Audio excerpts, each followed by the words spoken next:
আচ্ছা, সেকেন্ড সেমে আজকে এর আগে আমরা মনোবিজ্ঞান তো পড়েইছি, মনোবিজ্ঞানে আচরণ পড়েছি, আচরণ পর্যবেক্ষণের বিজ্ঞান। এই আচরণটা কি না, প্রাণী বিভিন্ন উদ্দীপকের প্রতি কিভাবে প্রতিক্রিয়া করছে সেইটাকে আমরা মনোবিদ্যায় আচরণ হিসেবে জেনেছি। তাহলে এই যে আচরণগুলো, এই আচরণগুলো কিভাবে হয়, এই যে আমরা ঘন্টা শুনছি বা মিড ডে মিলের গন্ধ শুনছি, এই যে বিভিন্ন প্রতিক্রিয়া করছি বা আচরণ করছি, প্রতি মুহূর্তে আমরা আচরণ করছি, এর আচরণের ভিত্তিগুলো কি সেইটা আজকে আমরা জানছি।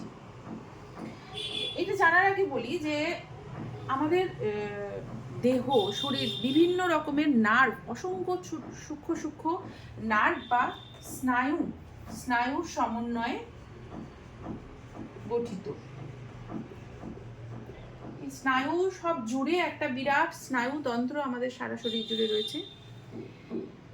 যে কোনো মুহূর্তে আমাদের যে শরীরের 5টা ইন্দ্রিয় রয়েছে, হ্যাঁ, সেইগুলো দিয়ে আমরা কি করছি না, সব সময় বাইরের উদ্দীপক থেকে উত্তেজনা গ্রহণ করছি। 5টা ইন্দ্রিয় এই উত্তেজনা গ্রহণ করতে আমাদের সাহায্য করছে। এগুলো হচ্ছে রিসিভার। এই উত্তেজনা যখনই আমরা গ্রহণ করছি, শুনছি কোনো শব্দ বা গন্ধ, সেইটা সাথে সাথে আমাদের নার্ভ বা স্নায়ুর মধ্যে দিয়ে আমাদের মস্তিষ্কে যাচ্ছে। বা কোনো একটা ব্যথা, কোনো একটা কামড়, মশার কামড় বা যাই কামড়, সেটা পড়ে, কিসের কামড় সেটা পড়ে, শুধুমাত্র ব্যথা, শুধুমাত্র গন্ধ, শুধুমাত্র শব্দ, যেই মুহূর্তে এই 5টা ইন্দ্রিয় যে কোনো একটা দিয়ে রিসিভ করে এই নার্ভ বা স্নায়ুর মধ্যে দিয়ে আমাদের ব্রেনে যাচ্ছে, যখনই ওই সিগন্যাল বা যে অনুভূতিটা আমাদের ব্রেনে যাচ্ছে, শুধুমাত্র সেই অনুভূতিটা পৌঁছানো অবধি যে প্রতিক্রিয়া, যে অনুভূতিটা পৌঁছানো অবধি যে পরিস্থিতিটা, সেই অনুভূতিটাকে মনোবিদ্যা বলছে সংবেদন বা সেনসেশন।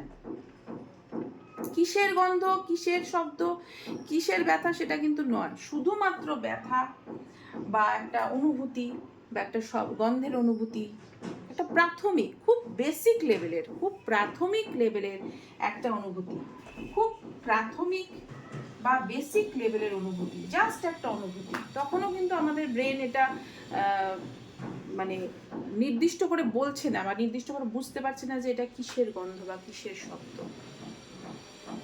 প্রাথমিক একটা অনুভূতি যখনই আমরা জাস্ট ব্রেন রিসিভ করছে আমাদের, সেইটাকে আমাদের মনোবিদ্যা কি বলছে না, সংবেদন বা সেনসেশন। এরপরে কি হচ্ছে, এই সেনসেশন মুহূর্তের মধ্যে আমাদের ব্রেনে আরেকটা সেকেন্ডারি, একটা দ্বিতীয় স্তরের একটা অনুভূতি সৃষ্টি করছে। সেই দ্বিতীয় স্তরের অনুভূতিতে আমরা বুঝতে পারছি যে গন্ধটা মিড ডে মিলের রান্না, না ফুলের গন্ধ, শব্দটা গাড়ির হর্নের, না বেলের শব্দ, ব্যথাটা, কামড়টা মশার না সাপের। এই যে যে মুহূর্তে আমরা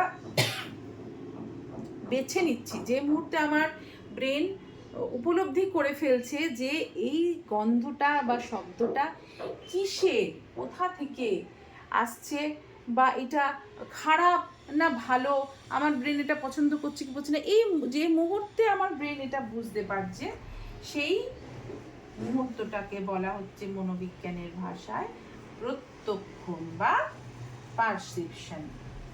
তাহলে সংবেদনটা কি হচ্ছে, একটা বিমূর্ত ধারণা, অ্যাবস্ট্রাক্ট কনসেপ্ট। এখানে কিন্তু ধরা ছোঁয়া যাচ্ছে না, বিমূর্ত অ্যাবস্ট্রাক্ট মানে জাস্ট ধরা ছোঁয়া যাচ্ছে না, জাস্ট একটা ফিলিং, প্রাথমিক অনুভূতি। কিন্তু যখনই প্রত্যক্ষণ হয়ে যাচ্ছে মুহূর্তের মধ্যে, সংবেদন এবং প্রত্যক্ষণ এই দুটো জিনিস এতটাই একসাথে হয় যে মানে এই দুটোর মধ্যে সময়ের ব্যবধান এতটাই কম যে আমাদের সাধারণ দৃষ্টিভঙ্গিতে সাধারণভাবে সেটাকে আলাদা আমরা অত সহজে করতে পারি না। এবং তার জন্য আরও বিভিন্ন কারণ রয়েছে, সেগুলো আমরা আস্তে আস্তে পরে জানবো। কিন্তু তার আগে জানতে হবে যে এই পারসেপশন আর সংবেদনের বেসিক পার্থক্যটা কোথায়।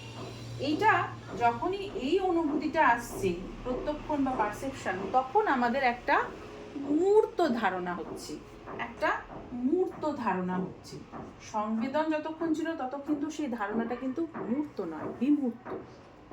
সংবেদনটা একদমই বেসিক লেভেলের ধারণা এবং জাস্ট সেটা একটা সিগন্যাল বা অনুভূতি, যেখানে আমরা কিছুই বুঝতে পারবো না, কিন্তু মনে হতে পারে যে না এটা কিভাবে সম্ভব। আমরা তো ব্রেনে যাওয়ার সাথে সাথেই বুঝে যাই যে মশার কামড়, আমরা বুঝে যাই ওটা আমাদের মনে হচ্ছে। কিন্তু বৈজ্ঞানিক দৃষ্টিভঙ্গিতে এটা প্রমাণিত যে সেন্সেশন আর পারসেপশনের মধ্যে পার্থক্য রয়েছে। তাহলে আমাদের মানব আচরণের ভিত্তির প্রথম ভিত্তি কি? সংবেদন। দ্বিতীয় কি? প্রত্যক্ষণ। তাহলে তৃতীয় যদি কিছু বলি তাহলে কি বলতে পারি? আমাদের ধারণা গঠন। তৃতীয় পর্যায়ে আমরা কি বলতে পারি? কনসেপ্ট বা ধারণা গঠন। এই তিনটে প্রসেস খুব গুরুত্বপূর্ণ। এই তিনটেকে একসাথে যেরকম মানব আচরণের ভিত্তি বলছি, তেমনি মনোবিদ্যার ভাষায় জ্ঞান, মনোবিদ্যার ভাষায় যে জ্ঞান শব্দটা, সেই জ্ঞান অর্জনের উপায় বলতে গেলেও কিন্তু আমরা এই তিনটে পদ্ধতিকেই বলছি।